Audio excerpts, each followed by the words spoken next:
दोस्तों, क्या आप जानते हैं कि भारत में एक ऐसा मंदिर भी है जहां देवी सती की योनि की पूजा होती है।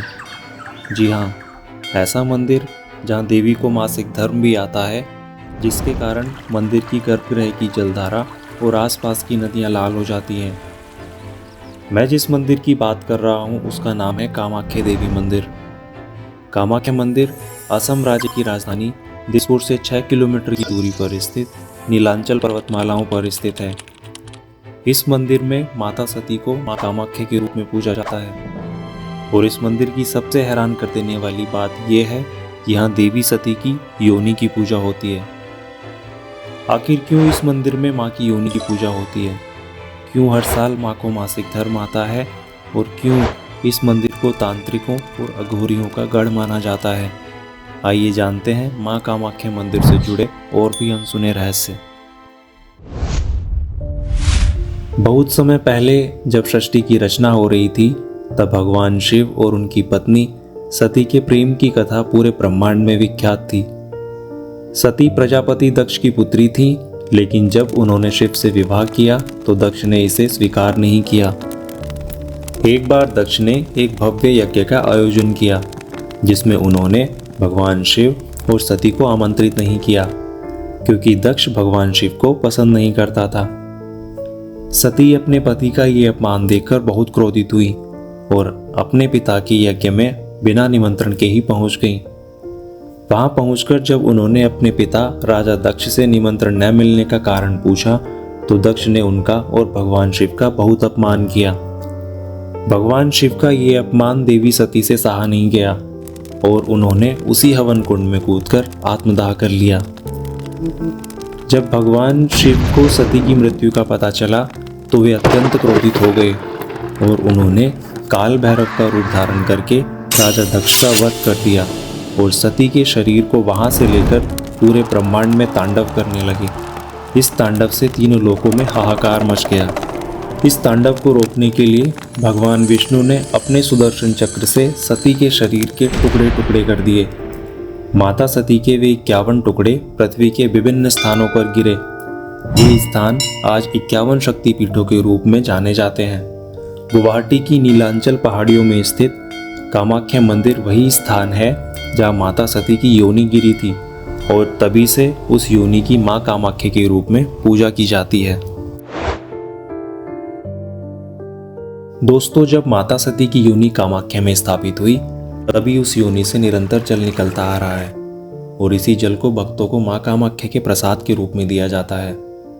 हर साल जून में कामाख्या में अंबुबाची मेले का आयोजन होता है और इसी दौरान देवी कामाख्या रजस्वला होती है। रहस्यमयी बात यह है कि इस दौरान मंदिर के गर्भगृह में जो पाषाण शिला है उसे सफ़ेद कपड़े से ढक दिया जाता है और मंदिर के गर्भगृह को 3 दिन के लिए बंद रखा जाता है। जब चौथे दिन विशेष पूजा के बाद इसे पुनः खोला जाता है तो कपड़ा लाल रंग से भीगा मिलता है, जिसे भक्तों को प्रसाद के रूप में बांटा जाता है। इस प्रसाद रूपी माता के मासिक धर्म वाले कपड़े को बहुत ही पवित्र माना जाता है। इस समय भक्तजन देवी की दिव्य और चमत्कारिक शक्ति का अनुभव करने के लिए बड़ी संख्या में यहाँ आते हैं।